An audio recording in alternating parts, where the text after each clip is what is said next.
जय श्री राम, जय बागेश्वर धाम, जय बालाजी सरकार। बंधुओं, सनातनी नवल आपका हार्दिक स्वागत करता है, अभिनंदन करता है। बंधुओं, क्षमा चाहता हूँ, कुछ दिनों से मैं वीडियो नहीं बना सका हूँ और आपके पास वीडियो नहीं जा सका है। इसके लिए आप हमें क्षमा करेंगे। फ़िलहाल अभी एक सूचना दे रहा हूँ। 2-4 रोज़ पहले बागेश्वर धाम सरकार ने एक मीटिंग बुलाई और उस मीटिंग में जितने भी यूट्यूबर थे, ब्लॉगर थे या चैनल वाले थे, उन्होंने एक मीटिंग की और उन्होंने घोषणा की है कि 21 नवंबर से 30 नवंबर तक पद यात्रा होगी। पद यात्रा बागेश्वर धाम से राम राजा सरकार ओरछा धाम तक होगा। 160 किलोमीटर, 8 दिन लगेंगे, 8 पड़ाव होंगे और 20 किलोमीटर का प्रत्येक दिन रोज़ चलना होगा। तो 8 दिन तक चलेंगे, 8 पड़ाव होगा, 8 दिन में पहुंचेंगे और 160 किलोमीटर तय करना है पद यात्रा। तो उन्होंने कहा, बागेश्वर धाम सरकार ने कहा है, अभी सरकार से अनुमति नहीं मिली है। जब अनुमति मिल जाएगी, वैसे सारे तैयारी पूरी हो चुकी है, सिर्फ सरकार से उनको अनुमति लेना है पद यात्रा के लिए। और फिर अनुमति मिलने के बाद ये पद यात्रा शुरू होगी 21 नवंबर से 30 नवंबर तक। उन्होंने कहा कि जिस तरह से हमारे सनातनी हिंदू पर जो जुल्म हो रहा है और अभी पिछले कुछ दिन पहले जो अंतर्राष्ट्रीय स्तर पर जो हमारे पड़ोसी देश हैं बांग्लादेश, और बांग्लादेश में आक्रांताओं द्वारा जो हिंदुओं पर अत्याचार किए गए, मंदिर तोड़े गए, हिंदुओं को जलाया गया, मारा गया, जान से मार दिए, तो ये दिन दूर नहीं लगता कि जैसा कि अपने देश में तुष्टीकरण की राजनीति हो रही है पिछले 70 साल से।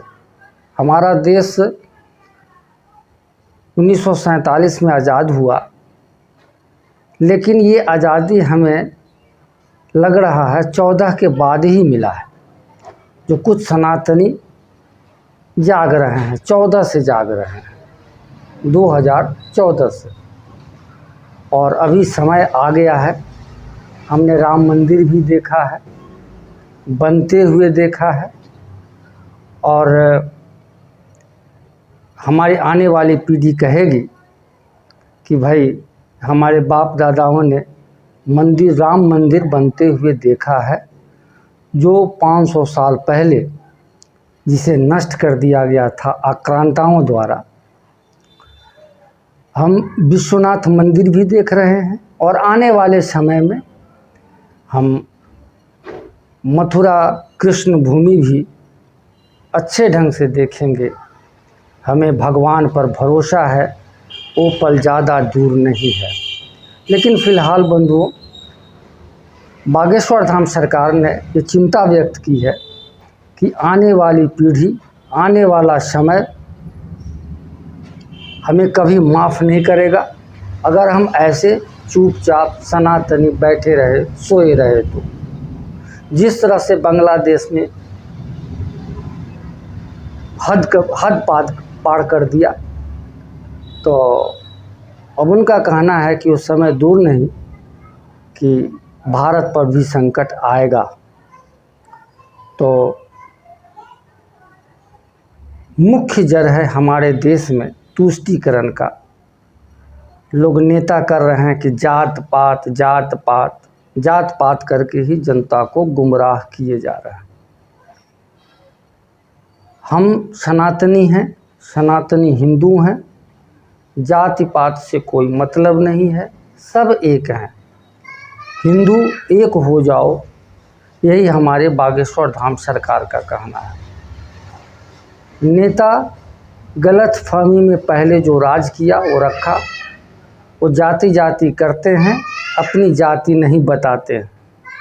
तो आप समझ जाइए कितना बड़ा बेवकूफ़ बना रहे हैं हम भारतवर्ष के जितने भी हिंदू प्रेमी हैं, सनातनी हैं, सबको बेवकूफ़ बना रहा है। तो तैयारी करनी है। बागेश्वर धाम का सरकार का स्लोगन है, स्लोगन आपको हम सुनाते हैं। जात पात और भेदभाव को जड़ से हमें मिटाना है, हमें भारत भव्य बनाना है, हमें भारत दिव्य बनाना है। भारत से जात पात मिटाएंगे, भारत को भव्य बनाएंगे। बागेश्वर सरकार ने ठाना है, भारत को दिव्य बनाना है। भेदभाव से तोड़ो नाता, एक ही हमारी भारत माता। अब करो या मरो की बारी है, क्योंकि आने वाला समय में भारत पर संकट भारी है। जात पात से तोड़ो नाता, एक ही हमारी भारत माता। बागेश्वर धाम सरकार का कहना है, उनका संकल्प है, हमारा संकल्प पूरा नहीं होगा, भारत विकास नहीं होगा, भारत में समृद्धि नहीं होगा, भारत हिंदू राष्ट्र नहीं होगा जब तक भारत में जातिवादी रहेगी। सबसे बड़ी रुकावट हमारे देश में जातिवाद है। जातिवाद को मिटाना है तो हमारा देश भी, भारत भी हिंदू राष्ट्र होगा। भारत में समृद्धि ही समृद्धि होगी और भारत विकास इतना करेगा कि विश्व में अव्वल नंबर का होगा। हमारा भारत विश्व गुरु था, हम लोग सुनते हैं, देखने को भी मिलेगा कि हमारा भारत विश्व गुरु है। तो बंधुओं, बागेश्वर धाम सरकार का बहुत ही अच्छा स्लोगन है, हम सबको पूरा करना है। और उनको आदेश मिलने के बाद जब इसकी पूरी रूपरेखा तैयार होगी तो हम आपको ज़रूर सूचित करेंगे। अब तो लगातार इसके बारे में सूचित करते रहेंगे आपको। और हम लोग को एक दायित्व दिया गया है बागेश्वर धाम सरकार के तरफ से कि जितने भी यूट्यूबर हैं, चैनल वाले हैं, ब्लॉगर हैं, सब अभी से ही अपना काम वो शुरू कर दें, ताकि जन जन तक जो हमारे बागेश्वर धाम में नहीं जा पाते हैं, उनके कानों तक ये बात नहीं पहुंचती है, तो हमें उन तक पहुंचाना है। आपको अगल बगल में नोटिस करना है, सूचना देनी है, बात समझानी है और इसके लिए पूरी तैयारी रहना है।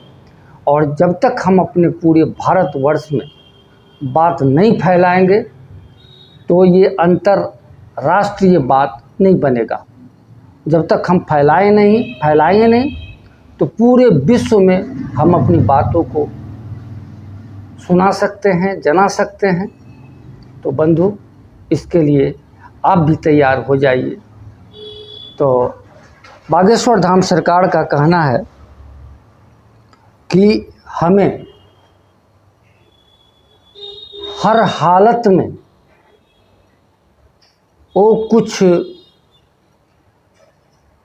अब आगे तो हमारे लिए कहना उचित नहीं होगा, आप खुद समझदार हैं, कि बताइए 20% के लिए शुरू से वक्फ बोर्ड बनाया गया और 80% के लिए हम मांग करते हैं कि 80% के लिए भी हिंदू वक्फ बोर्ड हो। क्यों नहीं होगा भाई? नेता लोग बेवकूफ़ बनाए चलते, भ्रष्टाचार में लिपित है। आजकल आप देखेंगे जितनी भी तुष्टीकरण की राजनीति करते हैं, या तो भ्रष्टाचार में लिप्त हैं, जेल में बंद हैं, या बेल पर हैं। और बातें कैसी करेंगे? बातें करेंगे जैसे कि लगता है कि हमारा भविष्य हो।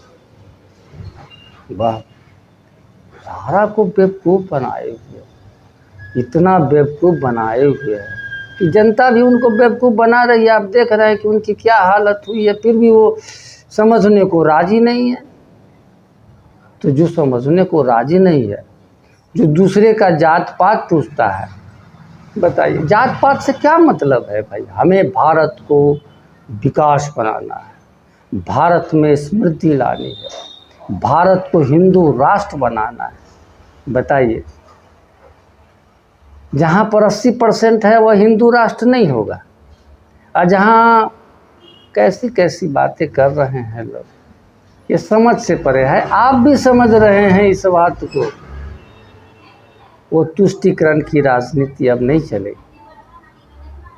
जिस तरह से भाई हमें भी मांग करना है ना, हम भी भारत में रहते हैं, हमें भी भारत का संविधान समझ में आता है। लोग संविधान को हाथ में लेकर के चलते थे। बताइए, संविधान हाथ में लेके चलने की चीज़ नहीं है, वो पूजनीय है। हमारा संविधान, देश संविधान से देश चल रहा है, हम मजाक बना के रखें। जनता सब समझती है। तो बंधु, आप बहुत समझदार हैं, आप समझ रहे हैं। और बागेश्वर धाम सरकार ने ये हमें होमवर्क दिया है, तो हमें उस होमवर्क को पूरी अच्छी तरह से करना है। तन से हो, मन से हो, धन से हो, जैसे भी हो, हमें इकट्ठा होना है। हिंदू एकता बहुत ज़रूरी है। हम तो 3 चीज़ ही जानते हैं। हम सनातन हिंदू हैं, हमारे अंदर हिंदुत्व का खून है, और हमारा देश हिंदुस्तान है। हम भारत के वासी हैं, और गर्व से कहते हैं कि हम सनातनी हिंदू हैं। सारा विश्व सनातनी है, परंतु वह समझने को तैयार नहीं है। और इस बीच में नेता लोग को खाने पीने का मौका मिल जाता है, अच्छी तुष्टीकरण करते हैं, लोग को ठगने का काम बहुत किया। इतना ठगा कि 70 साल राज किया। अब नहीं चलेगा। हमें जैसा बोर्ड बनाया है, वैसा ही बोर्ड हिंदुओं का भी वक्फ बोर्ड होना चाहिए। वो चलेगा भाई। कोई चलता है भाई, अपना अपना धर्म मानने का सबको अधिकार है। मैं सब धर्म की इज्जत करता हूँ, सब धर्म की इज्जत करता हूँ, लेकिन हम गुरुजी कहते हैं कि हम अपने धर्म के कट्टर हैं, सनातनी हिंदू हैं। तो बंधु, ज़्यादा बोलना अच्छा नहीं होता है, कम बोलना, ज़्यादा समझना अच्छा होता है। तो हम लोग को तैयारी करनी है। 21 नवंबर से 30 नवंबर बागेश्वर धाम सरकार से राम राजा सरकार ओरछा धाम तक 160 किलोमीटर होगी। 20 किलोमीटर प्रत्येक दिन चला जाएगा, और 8 दिन का पड़ाव होगा। और हम लोग धर्म ध्वज और राष्ट्रीय ध्वज दोनों लेके चलेंगे। एक हाथ में धर्म का झंडा होगा, दूसरे हाथ में हमारे देश का झंडा होगा, राष्ट्रीय ध्वज होगा। और चलने से, शुरुआत करने से पहले हम लोग जो हमारा राष्ट्रगीत है उसको हम लोग गुणगान करके, गा के राष्ट्रगीत गा के शुरू करेंगे, प्रत्येक दिन, आरंभ में भी और अंत में भी। तो बंधु, इसके लिए आपको जोरदार तैयारी करनी है।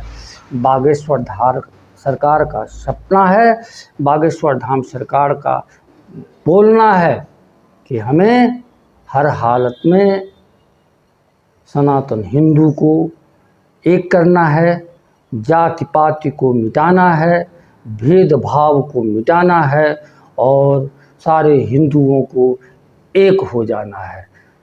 बोलिए जय श्री राम, जय श्री राम, जय श्री राम।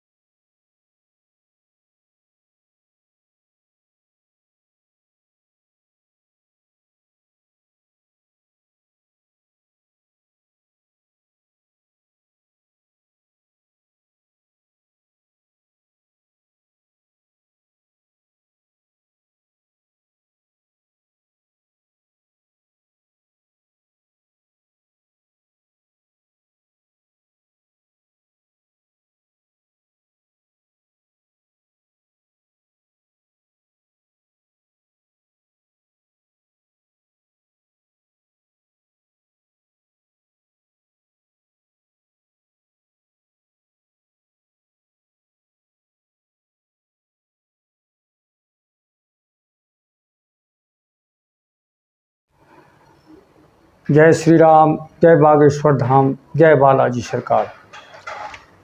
बंधुओं, मैं बागेश्वर धाम सरकार का जो स्लोगन है उसको कुछ स्टिकर में मैं डाल रहा हूँ, कोशिश किया हूँ कि ये स्टिकर आप तक पहुँचे और उस चीज़ को आप समझ सकें। तो आप देखेंगे स्टिकर मैं अपने ढंग से बनाया हूँ।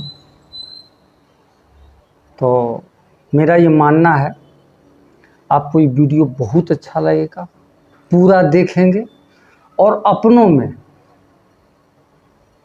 में जहाँ तक हो जितना हो शेयर करेंगे, सब्सक्राइब ज़रूर करेंगे ताकि नए वीडियो आप तक पहुँचा जा सके। शेयर इसीलिए करेंगे कि जो जानकारी आपको है आपके पड़ोसी को होना चाहिए, आपके जो संबंधी है उनको होना चाहिए।